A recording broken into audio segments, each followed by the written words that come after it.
สวัสดีค่ะคุณผู้ชมคะวันนี้นะคะอยู่กับอุ๋ม66 Property นะคะวันนี้จะพามาชมบ้านสำหรับขายหลังหนึ่งนะคะเป็นบ้านอยู่ในโครงการนะคะ Land and House แม่โจ้นะคะบ้านหลังนี้นะคะเป็นบ้านรีโนเวทใหม่นะคะเราจะไม่เรียกว่าบ้านมือสองเพราะว่าข้างในเนี่ยนะคะคือจะทำใหม่หมดเลยนะคะบิ้วขึ้นมาใหม่สร้างห้องน้ำใหม่ปูกระเบื้องใหม่ทุกอย่างของเดิมคือเราไม่ใช้เลยนะคะหลังคาเราก็มีการรีลูฟพ่นแล้วก็ทาสีใหม่ด้วยนะคะแล้วก็ระบบน้ำระบบไฟเนี่ยใหม่หมดเลยนะคะบ้านหลังนี้ราคาย่อมเยาวมากนะคะราคาขายเนี่ยเดี๋ยวขอไปบอกตอนท้ายแต่ว่าเราเข้าไปชมความสวยของบ้านกันก่อนดีกว่าค่ะตามอุ๋มมานะคะบ้านหลังนี้เนี่ยมันจะเป็นบ้านที่อยู่ในโครงการศรีวลีนะคะซึ่งเป็นบ้านหลังมุมค่ะนะคะอยู่ในโครงการที่มียามรักษาความปลอดภัย24 ชั่วโมงนะคะเข้ามาแล้วก็ต้องแลกบัตรนะคะปุ๊บหลังนี้เป็นบ้านหัวมุมรั้วเนี่ยมีความโค้งนะคะทำให้แบบมันความรู้สึกฟีลลิ่งคือมันไม่แข็งมันทำให้การจัดสวนข้างในเนี่ยสวยงามแล้วมุมโค้งต่างๆเนี่ยนะคะแบบนี้คือมันดูดีมากเลยนะคะในความรู้สึกของอุ๋มเนี่ยมันจะดูดีกว่าบ้านที่แบบดูเป็นสี่เหลี่ยมสแควร์ซึ่งหลังนี้มันก็มีความยูนิคขึ้นมาตั้งแต่รั้วแล้วค่ะแล้วก็รั้วเนี่ยนะคะก็คือติดตั้งรั้วที่เป็นเหล็กใหม่นะคะสไตล์อังกฤษเลยแบบนี้เลยนะคะอันนี้คือรั้วที่ทำขึ้นมาใหม่ให้นะคะถนนหน้าบ้านค่ะเป็นถนนในโครงการที่มีความกว้างนะคะเป็นถนนคอนกรีตเสริมเหล็กกว้างถึง8 เมตรนะคะไม่รวมฟุตบาทตรงนี้ค่ะนะคะถนนขึ้นบ้านเนี่ยจะมีความสโลปนิดนึงประมาณ50 เซนนะคะแล้วก็เลขที่บ้านก่อนเลยสำหรับคนที่ชอบดูบ้านเลขที่นะคะบ้านเลขที่321/116นะคะผล14นะคะรวมเลขกันแล้วก็ตกอยู่ที่เลข5ค่ะนะคะบ้านหลังนี้มีกริ่งนะคะไว้ให้เรียกนะคะแล้วก็มีระบบรั้วนะคะควบคุมด้วยระบบไฟฟ้าค่ะมีรีโมทคอนโทรลให้นะคะตัวมอเตอร์ตรงนี้ค่ะนะคะประตูรั้วบ้านนะคะลายเดียวเป็นประตูเหล็กนะคะลายเดียวกันกับรั้วเลยค่ะนะคะถนนเข้ามาในโรงจอดรถเนี่ยจะเป็นกระเบื้องนะคะกระเบื้องปูพื้นนะคะความกว้างเนี่ยก็อยู่ที่ประมาณ5 เมตรนะคะในโรงจอดรถเนี่ยเราสามารถจอดรถได้ทั้งหมด3 คันนะคะก็จะเป็นรถไซส์ใหญ่ได้2 คันแล้วก็รถไซส์เล็กได้ตรงนั้นนะคะแต่ก็คือถนนหน้าบ้านเราเนี่ยกว้างมากแล้วด้านหน้าบ้านเราเนี่ยจะไม่มีบ้านใครนะคะก็จะมีศาลานั่งเล่นเฉยๆนะคะแล้วก็มีพื้นที่สีเขียวซึ่งเป็นต้นไม้ของโครงการนะคะเราก็จะไม่ต้องไปมองตรงข้ามบ้านคือที่เป็นแบบหน้าบ้านของคนอื่นนะคะแล้วก็ฝั่งตรงข้ามนั้นเนี่ยเขาจะเป็นบึงค่ะแล้วก็ด้านนี้เป็นทิศใต้พอดีเลยนะคะแล้วก็ฝั่งนี้จะเป็นทิศตะวันออกนะคะก็ช่วงเช้าเราก็จะได้อากาศที่อบอุ่นนะคะแล้วช่วงนี้ใกล้เข้าสู่หน้าหนาวแล้วนะคะเดือนพฤศจิกายนนะคะตอนนี้ก็คือแดดเนี่ยไม่แรงนะคะเป็นแดดที่อุ่นๆนะคะลมเนี่ยจะเข้ามาจากทางด้านทิศใต้ทำให้บ้านหลังนี้นะคะร่มรื่นน่าอยู่มากเลยค่ะสามารถที่จะเอาโต๊ะนะคะโต๊ะน้ำชามานั่งดื่มกาแฟจิบน้ำชาหรืออ่านหนังสือตรงนี้ในตอนเช้าได้นะคะตอนนี้เวลา 11 โมงเกือบจะครึ่งแล้วนะคะก็มุมตรงนี้เป็นมุมนั่งเล่นนะคะจัดเป็นสวนหินกรวดเล็กๆนะคะแล้วก็มีน้ำพุให้นะคะสามารถคอนโทรลเปิดปิดได้จากกล่องตรงนี้นะคะส่วนสนามหญ้าเนี่ยคือตอนนี้นะคะก็คือปูใหม่แล้วก็มีการช็อกนิดนึงเพราะว่าคนสวนเนี่ยเขาได้ตัดจนสั้นแต่ตอนนี้เราได้ลองบำรุงด้วยปุ๋ยก่อนนะคะแต่ถ้าเกิดว่ามันไม่ฟื้นเนี่ยเดี๋ยวทางเจ้าของบ้านหรือผู้ขายเนี่ยเขาจะเปลี่ยนหญ้าใหม่ให้หมดเลยนะคะตรงนี้เป็นต้นพุทธกุหลาบนะคะต้นใหญ่เลยนะคะหลังนี้ค่ะเจ้าของบ้านเขาพิถีพิถันในการตกแต่งนะคะแล้วก็แบบคือแบบเขาลงทุนไม่ขี้เหนียวค่ะต้นไม้เนี่ยแต่ละต้นคือหลักหมื่นนะคะต้นนี้ก็คือเป็นต้นใหม่ที่ซื้อเข้ามาจากสวนนะคะแล้วก็ต้นนี้เป็นต้นไทรนะคะที่มี2 สีค่ะทูโทนนะคะมีต้นไทรด่างนะคะสลับกับต้นไทรใบเขียวแบบนี้เลยนะคะซึ่งแบบต้นนี้มันมีความพิเศษตรงที่แบบว่ามันมี2 สีภายใน1 ต้นคือบ้านหลังเนี้ยเขาไม่ชอบอะไรธรรมดานะคะเจ้าของเขาเป็นคนที่มีความละเอียดซึ่งจะเท้าความไปถึง บ้านในอีพิโซดที่แล้วที่เราพาไปชมเป็นบ้านที่อยู่ใกล้ๆบ่อแม่โจ้นะคะที่ขายอยู่ 15.9 ล้านซึ่งเราลงคลิปไปประมาณสักไม่เกิน 2 เดือนนะคะบ้านหลังนั้นก็คือขายเรียบร้อยแล้วเพราะว่าในเรื่องของรายละเอียดดีเทลความสวยงามคือเจ้าของเขาใส่ใจรายละเอียดมากๆเลยค่ะนะคะบ้านหลังนี้นะคะตรงโรงจอดรถเนี่ยเขาได้เดินสายให้เป็นสำหรับติดตั้งนะคะหัวชาร์จรถไฟฟ้าไว้แล้วตรงนี้นะคะทำไว้รอแล้วค่ะนะคะแล้วก็รอบๆบ้านเนี่ยเขาจะปลูกต้นไทรไว้นะคะเป็นรั้วต้นไม้เพิ่มความเขียวบางบ้านเนี่ยซื้อแล้วก็ไม่สนใจรายละเอียดในเรื่องของการตกแต่งสวนหรือไฟอันนี้ค่ะแทบจะไม่ต้องทำอะไรเพิ่มเลยนะคะคือสามารถซื้อแล้วเข้าอยู่ได้เลยนะคะบ้านเนี่ยพร้อมมากๆเลยนะคะต้นไม้นะคะก็มีไฟสนามอะไรให้เรียบร้อยแล้วค่ะต้นไทรเนี่ยนะคะปลูกริมรั้วรอบบ้านเลยนะคะค่ะป่านซ้อนนาลายนะคะตรงนี้น่ารักแล้วก็มีดอกไม้นะคะตกแต่งให้มันเป็นสไตล์เขาเรียกว่า Modern Country Home นะคะเข้าไปในบ้านเนี่ยมันแบบฟีลยุโรปมากๆเลยค่ะจะรู้สึกว่าอยู่อังกฤษหรือว่าอยู่ที่ประเทศอเมริกาแบบบ้านแนว Country Home นะคะฟีลลิ่งของภายในบ้านเนี่ยคือแบบว่าโคซี่โฮมี่มากๆเลยนะคะทุกอย่างเนี่ยตั้งแต่พื้นนะคะจนถึงเพดานทำใหม่หมดเลยนะคะบ้างค่ะบรรยากาศนะคะผมจะเริ่มอธิบายรายละเอียดภายในบ้านเพราะว่าอยากให้ทุกคนได้เห็นดีเทลนะคะความใส่ใจพิถีพิถันในการเลือกของตกแต่งของคนขายนะคะทางเข้าบ้านนะคะก็จะเป็นบานอลูมิเนียมนะคะเลือกสีเป็นบานอลูมิเนียม 3D นะคะแล้วก็เป็นสีแชมเปญนะคะเอาจะเป็นสีเทาๆบนครีมนะคะก็เขาเรียกว่าสีแชมเปญค่ะนะคะแล้วก็สไตล์ของเขาก็คือเนี่ยค่ะแบบเป็นช่องๆให้มันดูแบบไม่ธรรมดามันต้องมีดีเทลค่ะนะคะเขาเป็นคนไม่ธรรมดาเขาเป็นคนมีความละเอียดแล้วก็รสนิยมดีค่ะนะคะแรงบันดาลใจของการตกแต่งบ้านของเขาก็คือเขาชอบไปดูร้านที่ขายของตกแต่งบ้านนะคะที่กรุงเทพก็จะเป็นร้านแบบแนวไฮเอ็นด์แล้วก็มีความชอบส่วนตัวนะคะเช่นแบบ H&M Home นะคะก็ไปดูที่สยาม Discovery พารากอนอะไรอย่างเงี้ยค่ะคือเขาก็จะแบบเอาดีเทลตรงนั้นเนี่ยค่ะมาตกแต่งบ้านนะคะที่นี่นะคะทุกอย่างคือใหม่หมดเลยนะคะไม่ว่าจะเป็นผ้าม่านนะคะการตกแต่งระบบน้ำระบบไฟเดินใหม่หมดเลยนะคะบ้านหลังนี้เนี่ยเขาใช้น้ำเป็นระบบหม้อต้มนะคะเดี๋ยวเรามาพูดถึงห้องรับแขกกันก่อนนะคะพอเราเข้ามาปุ๊บขวามือเราจะเจอห้องรับแขกนะคะซึ่งห้องรับแขกเนี่ยมีขนาดประมาณ 3.5 คูณ 4 เมตรค่ะนะคะชุดโซฟาอะไรทุกอย่างใหม่หมดคือเลยไม่อยากเรียกว่าเป็นบ้านมือสองนะคะเขาเรียกว่าบ้านรีโนเวทใหม่นะคะข้างในคือฟีลลิ่งของใหม่หมดเลยเพียงแต่ว่าเราเลือกของตกแต่งให้มันมีสไตล์แบบความวินเทจคือมันเป็นแค่แนววินเทจแต่ไม่ใช่ของเก่าค่ะนะคะก็ตรงนี้นะคะเป็นโทนสีเทาๆอบอุ่นค่ะนะคะผ้าม่านก็เป็นสีเทานะคะมีความหนาพอสมควรเลยคือถ้าเราปิดเนี่ยเราก็จะ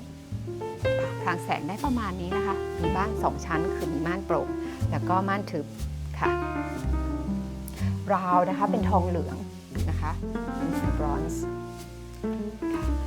เครื่องปรับอากาศทั้งหมดมี5ตัวนะคะเป็นของไดกินทั้งหมดอินเวอร์เตอร์นะคะตรงนี้จะเป็นวิวของสวนนะคะ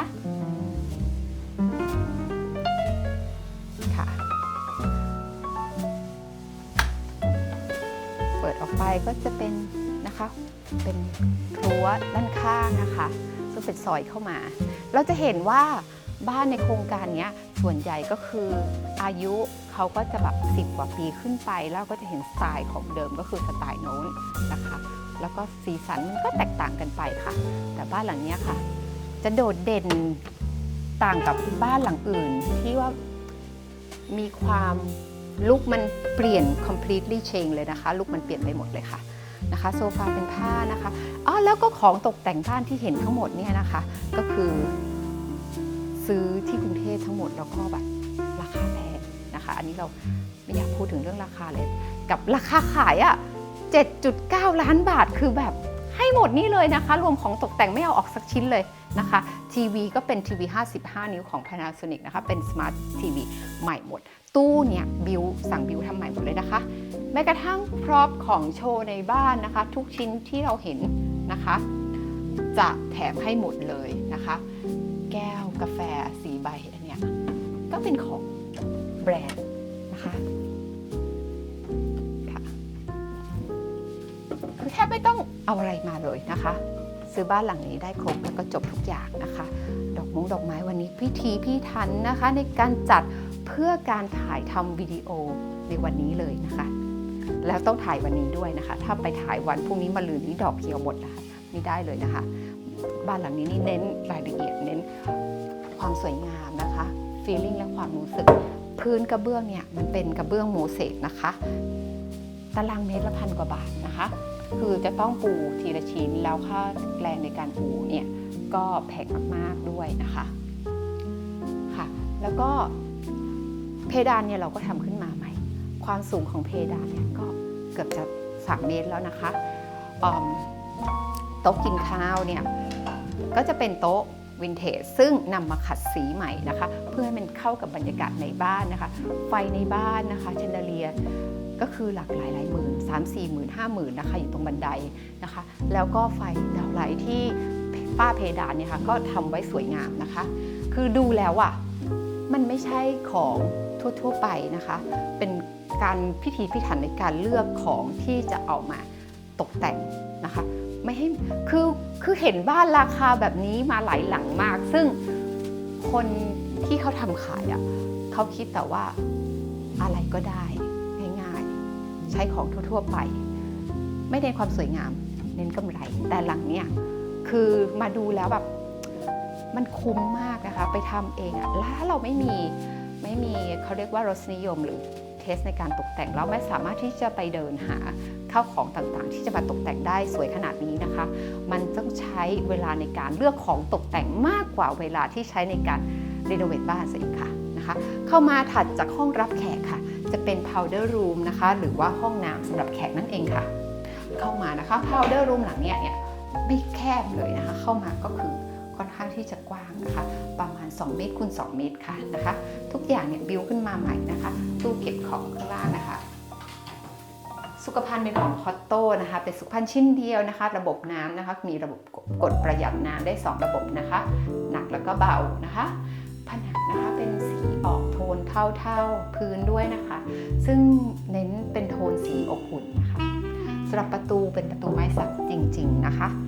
สูงประมาณ2 เมตรค่ะบ้านหลังนี้นะคะอยากจะให้ดูดีเทลเอาเก็บห้องนี้ให้หมดก่อนละกันตรงนี้เป็นที่นั่งเล่นนะคะมีลิ้นชักเก็บของจะเอาไว้นั่งใส่ถุงเท้าแล้วก็เตรียมออกไปได้ตรงนี้จะเป็นตู้เก็บพวกของใช้ต่างๆนะคะ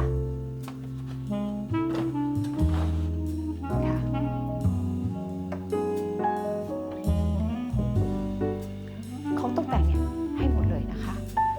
สำหรับบันไดเป็นชิ้นเดียวที่เราเห็นว่าเป็นของดั้งเดิมของที่นี่ก็คือตัวบันไดนะคะซึ่ง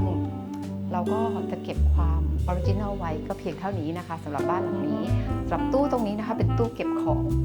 นะคะจะเอาชั้นวางรองเท้ามาวางแล้วก็สามารถเก็บรองเท้าตรงนี้ได้นะคะเพราะว่าความลึกเนี่ยไม่ได้มากประมาณ30 เซนนะคะสามารถวางแรกหรือว่าชั้นวางรองเท้าได้แล้วมีบานปิดนะคะเป็นบานไม้จริงนะคะสวยมากค่ะ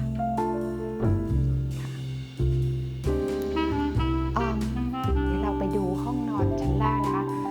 สำหรับบ้านที่ต้องการห้องนอนชั้นล่างเนี่ยห้องนี้คือแบบว่าสวยมากนะคะตกแต่งสวย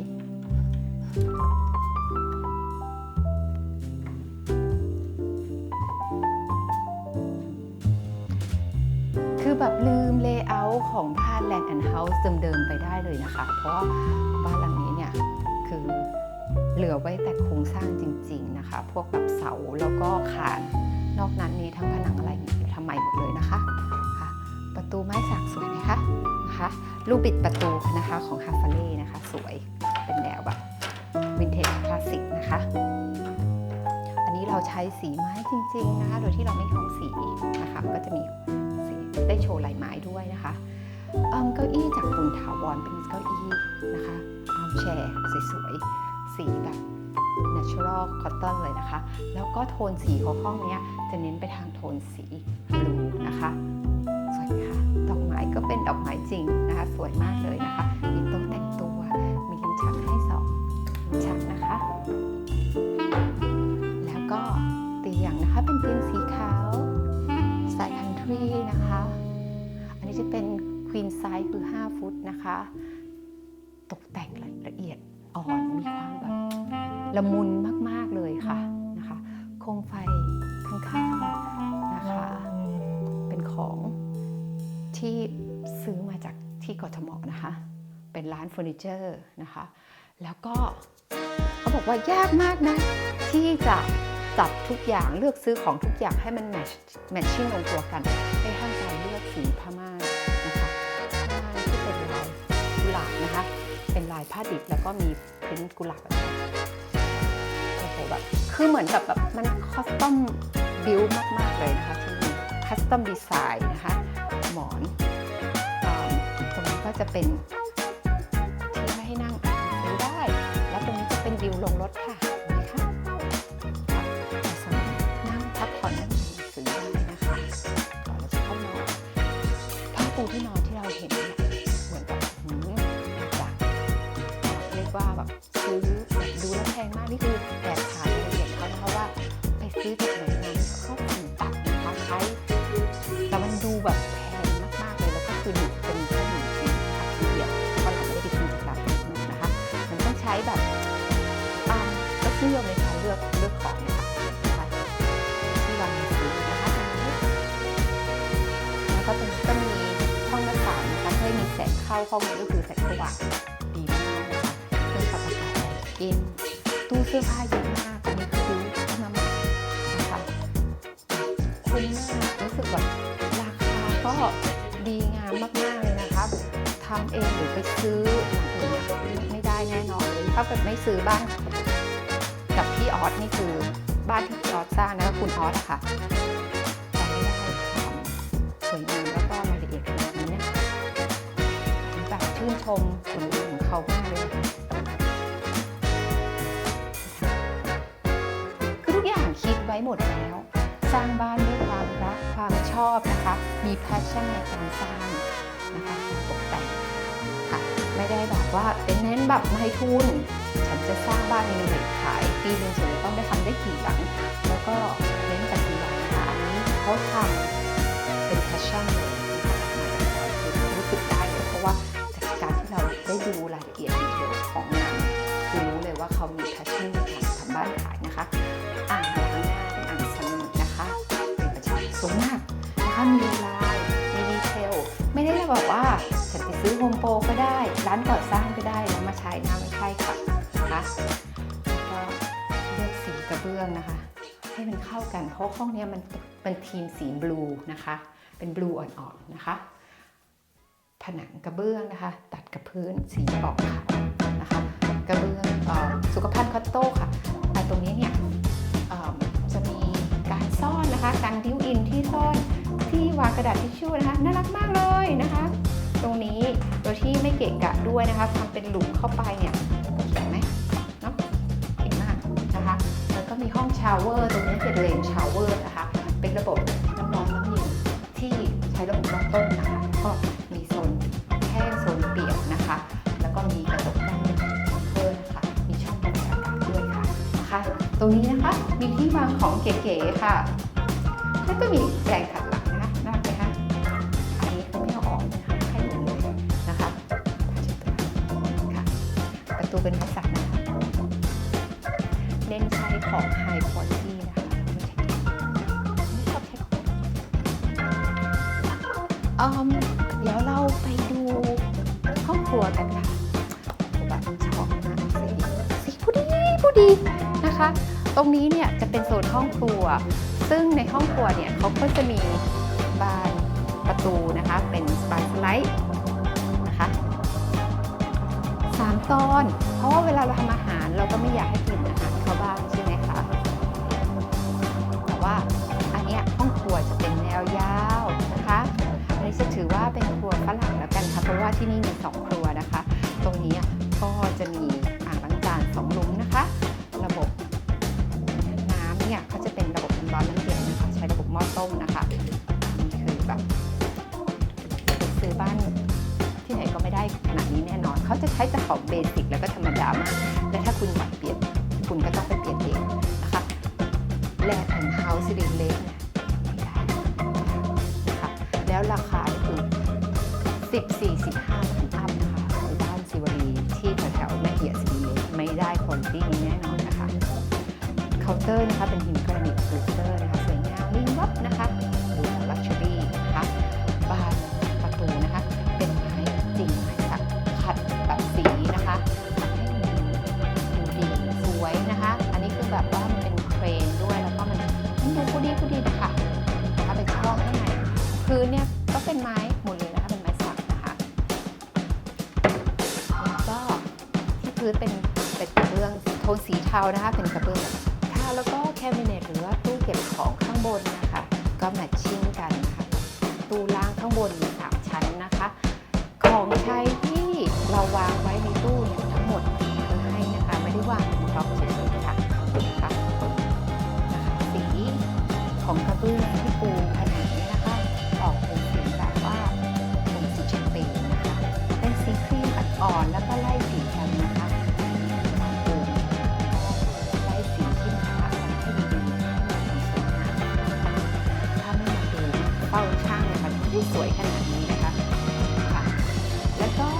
นะคะก็จะมีอุปกรณ์ให้ตอนนี้นะคะก็คือไม่ต้องซื้ออะไรเข้านะคะมีให้หมดนะคะอาจจะเพิ่มไวน์กลาสตอนนี้เรามีเรดไวน์แล้วก็แชมเปญให้เรียบร้อยนะคะแก้วน้ำแล้วก็มีคอฟฟี่คัพเราก็มีให้เรียบร้อยนะคะโหลอะไรเนี่ยให้หมดเลยค่ะนะคะอันนี้นะคะตู้ชั้นล่างก็จะมีนะคะชั้นวางจานชามนะคะถ้วยนะคะแล้วก็อันนี้เนี่ยไม่ธรรมดานะคะเนี่ยเป็นของแบรนด์นะคะมันจะเป็นของแบรนด์ H&M Home นะคะดูได้เลยนะคะตรงนี้ค่ะธรรมดาไม่ทำค่ะเราชอบความเลิศนะคะมี energy ของความเลิศความประณีตนะคะก็จะมีโหลอะไรเนี่ยไว้ให้นะคะโหลคุกกี้นะทุกอย่างคือแบบเป็นชั้นปิ่นโตนะคะโหลเก็บของขนมนะคะโหลเก็บสปาเกตตี้พาสต้านะคะก็มีนะคะกล่องใส่ชานะคะเป็นกล่องสแตนเลสนะคะ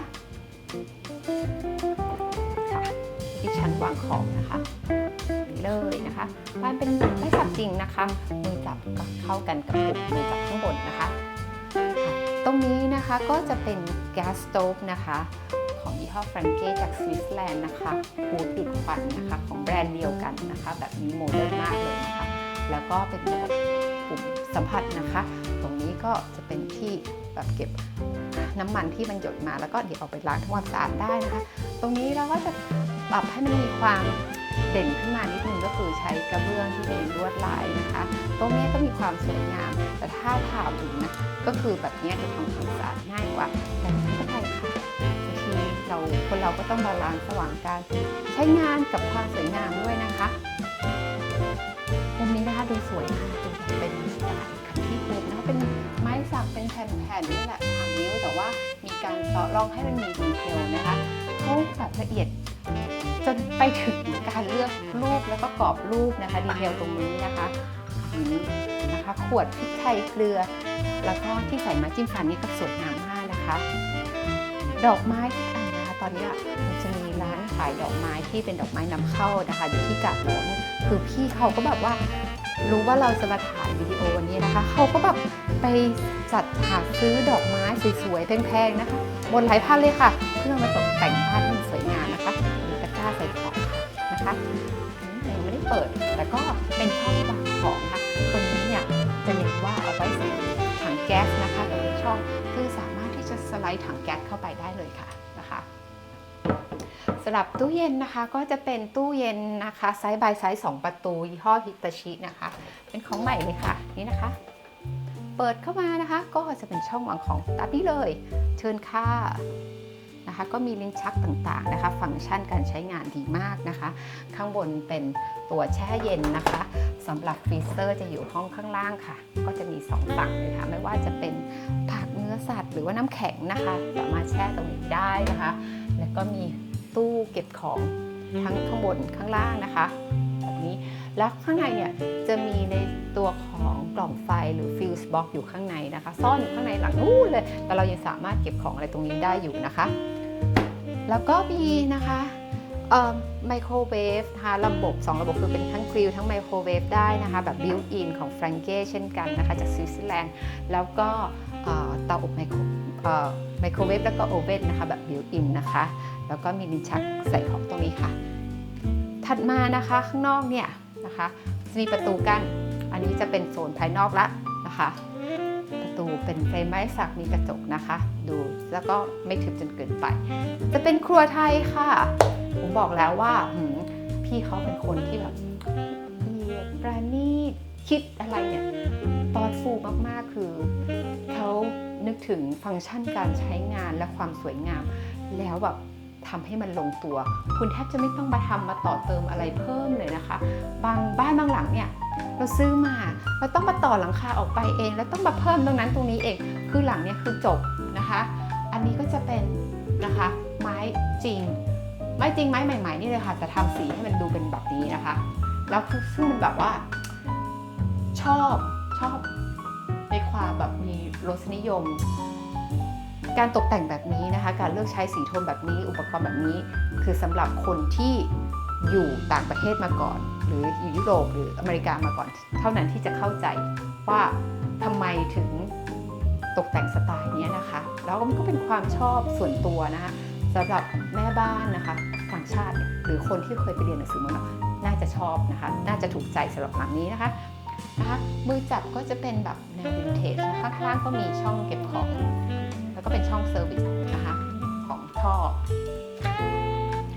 กระเบื้องยังเลือกเข้ากันกับประตูเลยนะคะบานประตูนะคะ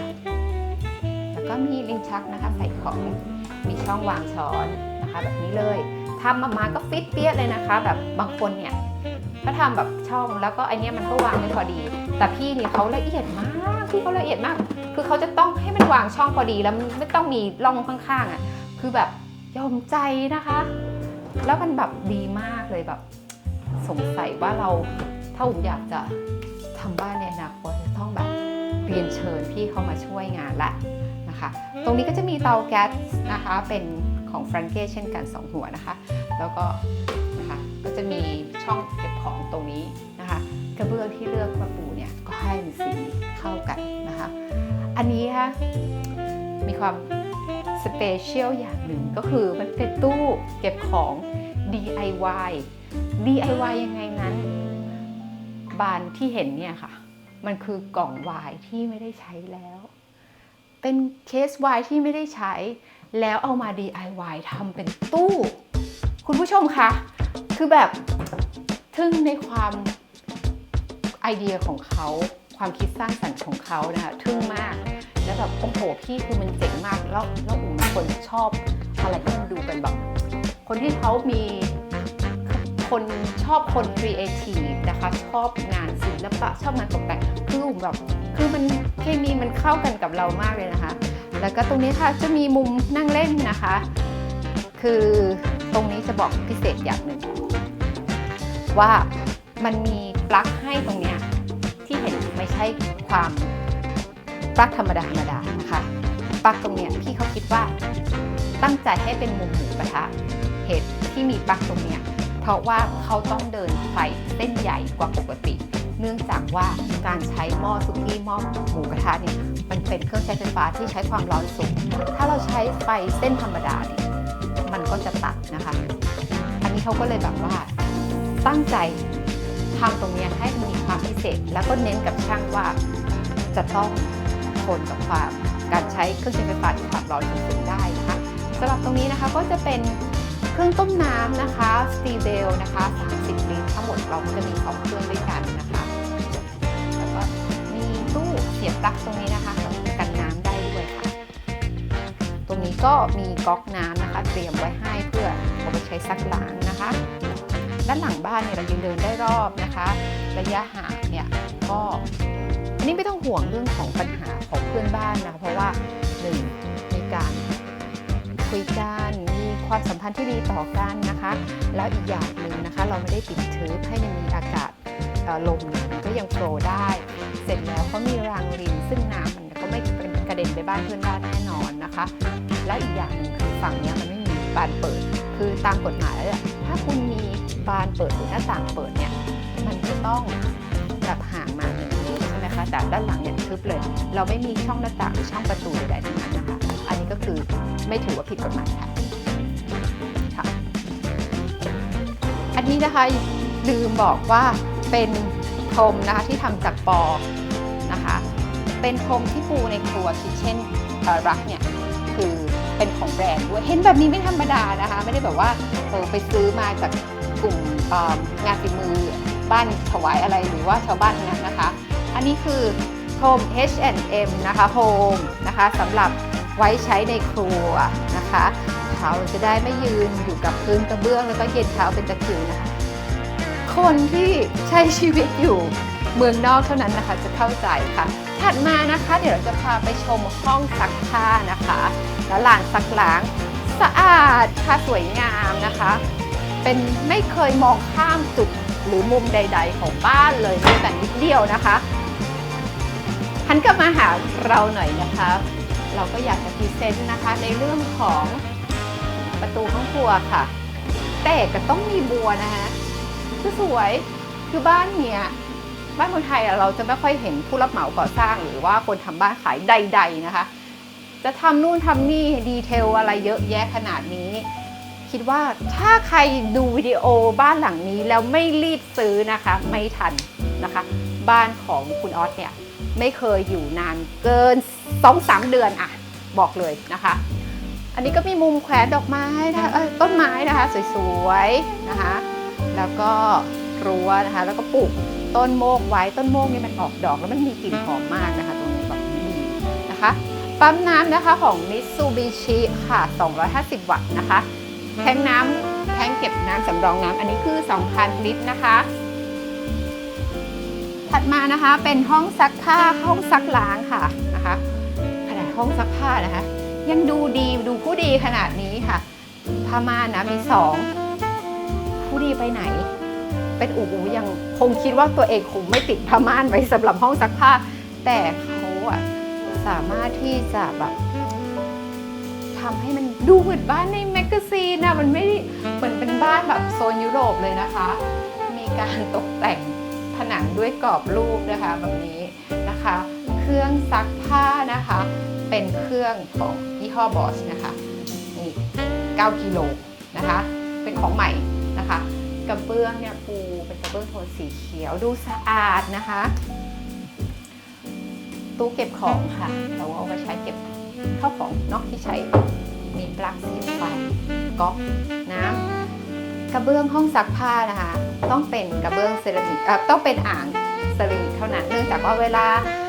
ต้องทนกับน้ำยานะคะแล้วก็สารฟอกขาวเช่นพวกไฮเตอร์อะไรเงี้ยมันก็จะไม่ทำให้ถ้าเกิดว่าเป็นพวกซิงค์สแตนเลสอะไรเงี้ยมันก็จะทำให้แบบเป็นลายหรือว่าเสียอะไรเงี้ยนะกับพื้นผิวแต่เนี่ยเป็นอ่างเซรามิกค่ะนะคะท็อปเนี่ยจะเป็นหินอ่อนเทียมซึ่งนิดหนึ่งก็จะมีจุดอ่อนนะคะซึ่งแต่มันก็ดีกว่าหินอ่อนแท้เพราะหินอ่อนแท้เนี่ยเวลาโดนสารเคมีอะไรต่างๆมันก็จะเขาเรียกว่าเปลี่ยนสีอะไรได้ง่ายแต่ก็คือก็ถ้าคนใช้งานที่แบบเขาระมัดระวังเนี่ยเขาก็ของเขาก็จะชนแล้วก็สวยนานนะคะขึ้นอยู่ที่การใช้งานด้วยค่ะอย่างเช่นตู้ข้างล่างนี้ก็เป็นตู้ที่เอาไว้เก็บของอุปกรณ์ความสะอาดพวกน้ำยาต่างๆนะคะมีที่แขวนผ้าเช็ดมืออะไรได้หลายอย่างตรงนี้ค่ะขนาดห้องเก็บของยังใช้ของดีประตูก็ยังใช้เหมือนกันทั้งบ้านเลยค่ะแมทชิ่งไม่ขี้เหนียวเลยชอบในความที่นะคะกล้าใช้ของแพงของดีของมีคุณภาพนะคะอันเนี้ยเห็นไหมคะดีเทลอ่ะเขาก็ต้องท มีทั้งคุณภาพแล้วก็ความสวยงามไปด้วยกันนะคะไม่เน้นแต่ว่าเรื่องของอย่างใดอย่างหนึ่งนะคะตรงนี้ก็มีก๊อกให้เรียบร้อยแล้วนะคะตอนนี้นะคะเราก็จบที่ชั้นล่างแล้วต่อไปเดี๋ยวเราจะไปชมชั้นบนกันค่ะเดี๋ยวนะคะเราจะไปชมชั้น2กันนะคะก็จะแวะชมตรงนี้นิดนึงนะคะก็จะเป็นมุมเล็กๆไว้ให้นั่งเล่นนะคะก็คือมุมที่ถ้าคนไม่คิดถึงเขาก็จะผ่านเลยไปมันก็จะเป็นแค่ผนังโล่งๆแต่เขานะคะพรสวรรค์จริงๆเลยนะคะคิดในการตกแต่งมุมนี้ให้มันมีความคิดเก๋มีดีเทลมีกิมมิคนะคะมันเหมือนมุมร้านกาแฟเลยเนาะซึ่งมันเป็นอยู่บ้านของเราเองอะฟีลลิ่งนั้นคือแบบมันคงหาไม่ได้จากบ้านทั่วๆไปถ้าคุณไม่ได้มีรสนิยมในการตกแต่งบ้านเองเนี่ยคือแบบอันนี้คือไม่ต้องคิดอะไรเลยค่ะเขาคิดมาให้คุณแล้วก็ทำให้คุณเรียบร้อยแล้วนะคะกลิ่นแบบว่าก้านยูคาลิปตัสหอมมากนะคะพวกแบบดีเทลในการเลือกนะคะกรอบรูปอะไรเงี้ยคืออันนี้คือศิลปินจากบ้านข้างวัดนะคะแล้วก็ตัวเนี้ยบันไดก็จะเป็นแบบเดิมๆนะคะบันไดแผ่นเนี่ยจะเป็นไม้แดงซึ่งความแข็งแรงเนี่ยมันอยู่ที่ตรงนะคะตรงนี้มันรับน้ำหนักได้จากตรงนี้ค่ะอาจจะแคบนิดนึงเพราะว่าอันเนี้ยเราก็ทำอะไรกับ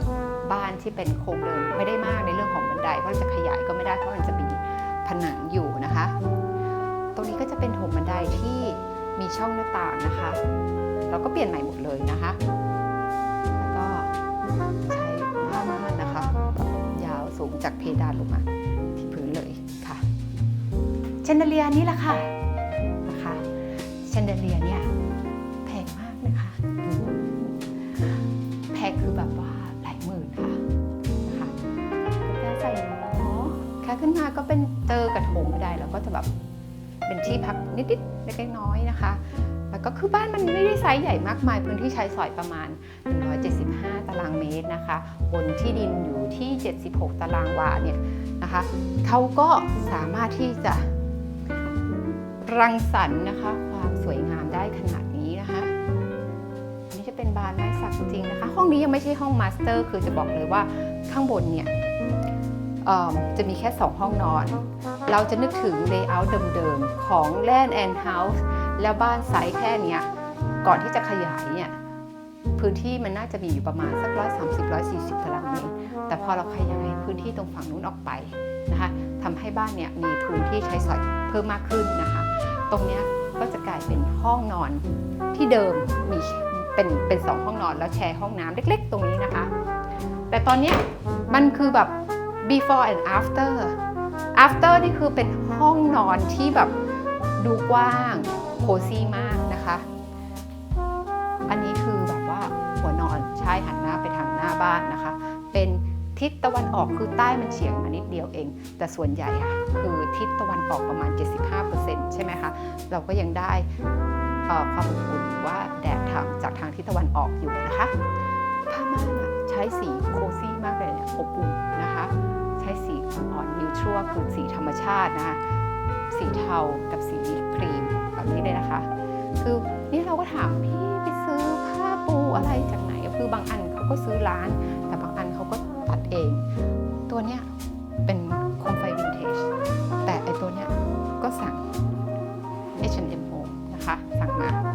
หมวกไฟเนี่ยแต่การนี้วินเทจแท้เลยนะคะเตียงก็เช่นกันนะคะพิถีพิถันในการเลือกภาพตกแต่งศิลปินจากบ้านข้างวัดค่ะนะคะตู้เสื้อผ้านั้นก็บิวอินสีขาวสวยงามนะคะมือจับเข้ากันนะคะม่านก็เป็นม่านมูลี่แบบเป็นเปิดลายลงมานะคะสวยค่ะสวยชอบมากนะคะมีม่านโปร่งอันนี้จะเป็นวิวของข้างบ้านนะคะเป็นบ้านของเรานะคะไม่ต้องไปมองบ้านอื่นเลยค่ะบ้านเราเนี่ยมีบ้านสวยสุดละแล้วก็โต๊ะแต่งตัวนะคะก็จะมีปลั๊กสำหรับเสียบใดๆไม่ว่าจะเป็นที่ชาร์จนี่นั่นไดร์เป่าผมนะคะด้านข้างเตียงก็มีปลั๊กให้2จุดนะคะอันนี้คือดอกจริงนะคะไม่ใช่ดอกปลอมเพราะฉะนั้นเนี่ยถ้าวันนี้อุ๋มไม่ประทายให้พี่ก็จะโกรธอุ๋มไปถึงชาติหน้าเลยนะคะอันนี้คือแบบว่าดอกไม้ฉันซื้อมาแพงมากเลยถ้าเธอไม่ถ่าย วันพรุ่งนี้คือเขาคงจะไม่คุยกับบุ๋มไปถึงชาติหน้าเลยค่ะดอกทิวลิปของจริงเลยนะคะแล้วก็มีลิ้นชักจะใส่ของรีสอร์ทอันนี้ไม่ใช่ห้องมาสเตอร์ด้วยนะคะเดี๋ยวจะพาไปชมห้องมาสเตอร์อยู่ทางฝั่งนู้นนะคะนี่คือตู้เสื้อผ้าค่ะเห็นไหมคะสวยงามการแบ่งช่องอันนี้คือแบบว่าไม่ใช่แบบสั่งช่างมาทำแล้วก็ช่างก็ทำตามใจช่างพี่เขาเอาแบบจากแมกกาซีนไฮเอ็นด์เฟอร์นิเจอร์หรือว่านิตยสารการตกแต่งบ้านทางยุโรปมากางเลยค่ะให้ช่างดูเธอต้องทำแบบนี้นะค่ะนี่ค่ะมีลิ้นชักใส่ของนะคะทุกอย่างใช้งานได้ functionality นะคะดีงามนะคะมีนี่จะพับกางเกงอะไรอย่างเงี้ยไว้ข้างล่างเนี่ยหรือผ้าเช็ดตัวเนี่ยได้เป็นช่องต่างๆนะคะแล้วก็มีช่องข้างบนด้วยนะคะอันนี้จากพื้นถึงเพดานก็อยู่ที่ประมาณราวๆ2 เมตร 60 เซนได้นะคะห้องชาวเวอร์ของห้องนี้นะคะว้าวสวยสีคือแบบโทนอบอุ่นนะคะกระเบื้องอะไรแบบนี้คือมันจะออกสีแบบครีมกะปินิดๆอ่อนๆนะคะเป็นน้ำตาลอ่อนๆนะคะแล้วก็เป็นเรนชาวเวอร์นะคะของ American Standard นะคะเป็นน้ำร้อนน้ำเย็นแล้วก็เป็นระบบหม้อต้มตรงนี้เขาก็เป็นบานเลื่อนระบายอากาศแล้วก็ติดตั้งมุงลวดไว้ให้แล้วนะคะกันแมลงเพราะว่าจุดนี้มันก็ต้องมีนะคะไม่ต้องมาใส่ทีหลังนะคะก็จะเป็นแบ่งโซนเปียกโซนแห้งซึ่งโซนเปียกกับโซนแห้งเนี่ยมันต่างระดับกันแค่ประมาณเซนนิดๆนะคะคือกระเบื้องมันมีความหนาประมาณ10 มิลแล้วก็แค่วางกระเบื้องแผ่นเนี้ยสูงกว่าแค่แบบน้อยมากก็คือประมาณเซนหนึ่งนะคะไม่เกิน12 มิลค่ะแล้วก็สุขภัณฑ์นะคะเป็นของโตโต้นะคะแล้วก็ American Standard นะคะคือตัวนี้มันก็แบบเริ่มแบรนด์โตโต้นี่มันก็คือแบบน้องๆของอะไรอะลืมอะเนี่ยเมื่อกี้เขาไม่เป็นไรสกิปไปเลยแล้วเราจะต่อใหม่ไหมมันจะได้ตัดง่ายลงไปถ้ามันยาวมันจะนั่นค่ะโอเคค่ะซิงค์นะคะก็จะเป็นอ่างล้างหน้า1 อ่างนะคะของ American Standard นะคะแล้วก็สุขภัณฑ์ตรงนี้นะคะเป็นสุขภัณฑ์ชิ้นเดียวนะคะระบบประหยัดน้ำของโตโต้ค่ะนะคะมีกระจกให้นะก็มี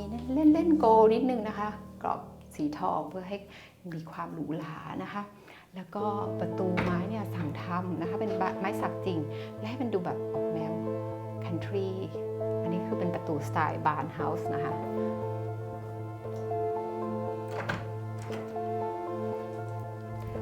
ตอนนี้นะคะเราอยู่ที่ห้องมาสเตอร์ค่ะนะคะ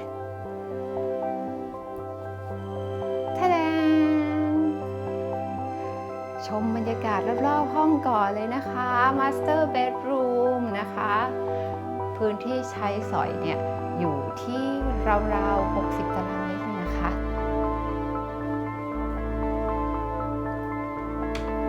ประตูโชว์ไม้สักจริงนะคะเข้ามาเนี่ยจุดแรกเลยนะคะฝั่งซ้ายมือของผมเป็นตู้เสื้อผ้าและบิวอินนะคะ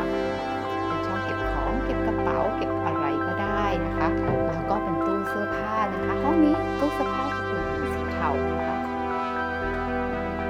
ใช้สีกลางๆค่ะไม่เน้นว่าจะต้องเป็น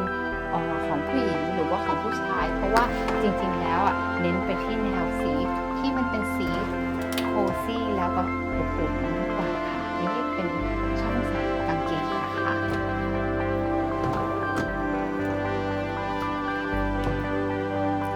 ก็แต่งตัวเลยค่ะที่ใส่ผ้าค่ะของอีกนะคะเป็นก้านไม้ต้นไม้ของจริงเลยนะคะเนี่ยทำไว้สีทองค่ะเครื่องปรับอากาศไดกินอินเวอร์เตอร์นะคะดอกไม้สวยงามมากนะคะห้องนี้แบบสวยนะคะมีชุดรับแขกเก้าอี้อาร์มแชร์ของบุญถาวรนะคะนี่ก็จะเป็นแบบว่า โซฟานะคะเลิฟซีทที่เป็นดับเบิลซีทผ้าสีโทนเดียวกันนะคะแล้วก็มีตู้ทีวีบิวอินสีเทาเข้ากับตู้เสื้อผ้าเลยแล้วก็สมาร์ททีวีของ Panasonic 55 นิ้วให้นะคะด้านหน้าห้องเนี่ยเขามีระเบียงให้ด้วยนะคะ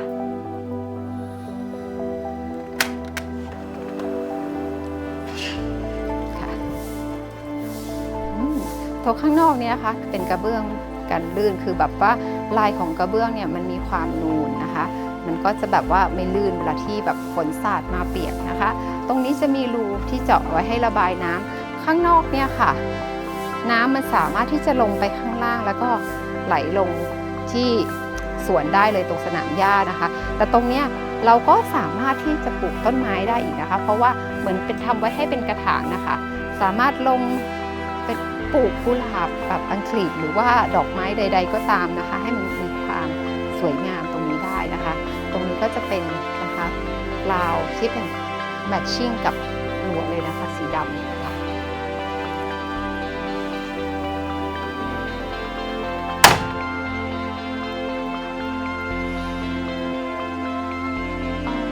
ผ้าม่านนะคะรายละเอียดของผ้าม่านสีนะคะโทนเดียวเป็นสีครีมนะคะเท็กเจอร์สวยมากคือแบบผู้ดีมากนะคะแล้วก็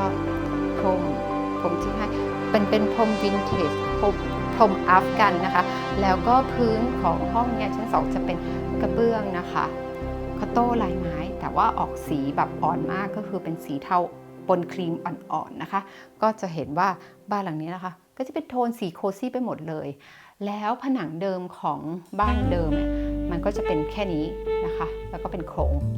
ส่วนตรงนี้ทั้งหมดนะคะบิวเพิ่มมาตั้งแต่ห้องดูทีวีห้องรับแขกข้างล่างจนมาถึงห้องนอนตรงนี้นะคะซึ่งอันเนี้ยเป็นเซกชันใหม่นะคะตรงนี้ก็จะมีการเล่นระดับนิดนึงตรงนี้เป็นแบบโซนเตียงนอนนะคะแล้วก็ตรงนี้เป็นห้องดูทีวีนะคะก็จะมีความต่างกันอยู่ที่ประมาณเกือบ30 เซนค่ะมีเครื่องปรับอากาศตรงนี้นะคะมี2ตัวทั้งหมดนะคะเพราะว่าตรงนี้เป็นโซนนอนเผื่อว่าแอร์ไม่ถึงเนาะแล้วก็สามารถที่จะเลือกเปิด1 หรือ 2 ตัวก็ได้นะคะเนี่ยค่ะก็ชอบนะคะที่แบบว่าเป็นห้องที่ดีไซน์ให้แบบมีความอบอุ่นคือตรงโซนห้องนอนเตียงนอนเนี่ยเขามีหน้าต่างออกมาเลยเปิดมาก็เจอความเขียวของต้นไม้ในสวนแล้วก็ได้ยินเสียงน้ำพุด้วยนะคะแล้วก็ฝั่งตรงนู้นก็เป็นพื้นที่สีเขียวไม่ใช่แบบเป็นบ้านคนอื่นที่ถ้าเป็นบ้านคนอื่นแล้วมันเก่าแล้วเขาไม่ดูแลเนี่ยมันมองไปมันไม่สบายตาแต่เนี่ยอย่างน้อยเราก็มองไปแล้วก็เจอต้นไม้นะคะก็ดูสบายตาดีค่ะ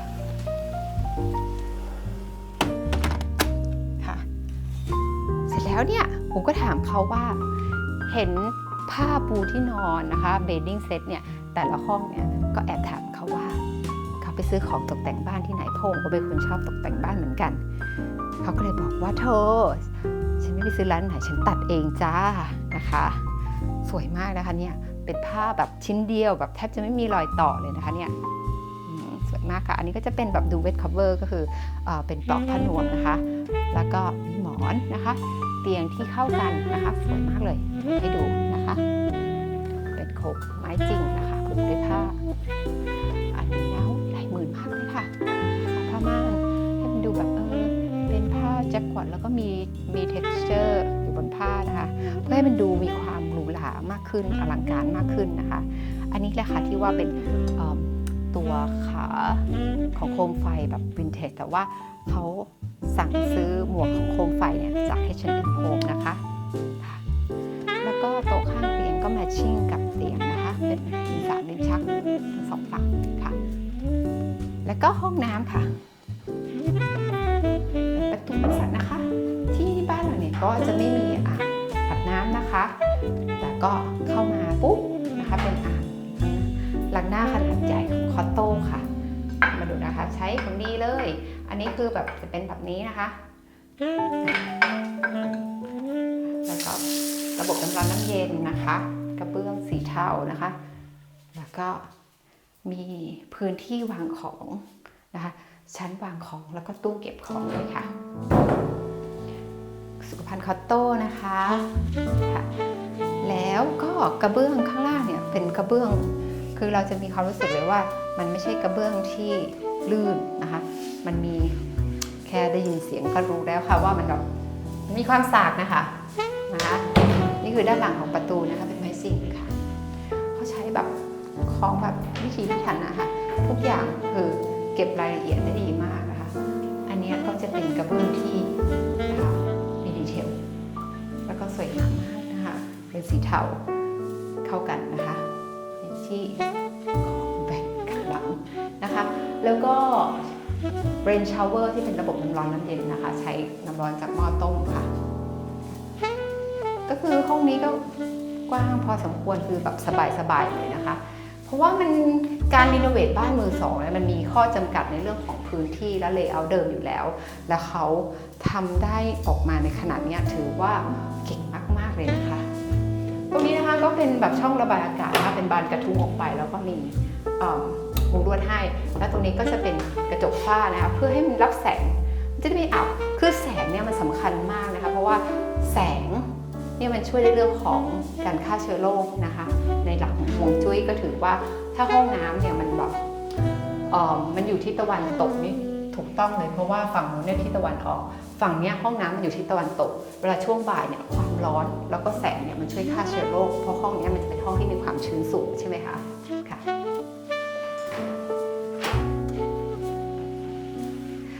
เป็นยังไงกันบ้างคะคุณผู้ชมตอนนี้นะคะอุ้มก็พรีเซนต์บ้านหลังนี้เสร็จเรียบร้อยแล้วนะคะบ้านหลังนี้นะคะราคาตั้งขายอยู่ที่ 7.9 ล้านบาทนะคะค่าโอนก็โอนกันคนละครึ่งนะคะที่ดินนะคะ76ตารางวานะคะพื้นที่ใช้สอย175ตารางเมตรมี3ห้องนอนนะคะแล้วก็ทั้งหมด 3.5 ห้องน้ำก็คือจะมีห้องน้ำในห้องนอนทุกห้องเลยแล้วก็มีห้องน้ำสำหรับแขก1ห้องนะคะแล้วก็บ้านหลังนี้เนี่ยมีห้องนอนอยู่ชั้นล่างด้วยค่ะแล้วก็ข้างบนนะคะเป็นห้องนอนกว้างๆนะคะ2 ห้องนอนด้วยกันนะคะตกแต่งอย่างสวยงามเลยนะคะอยู่ในโครงการนะคะ Land and House แม่โจ้นะคะอยู่ในโครงการย่อยชื่อว่าศิวลีนะคะเป็นบ้านหลังมุมนะคะตรงนี้เนี่ยก็คือห่างจาก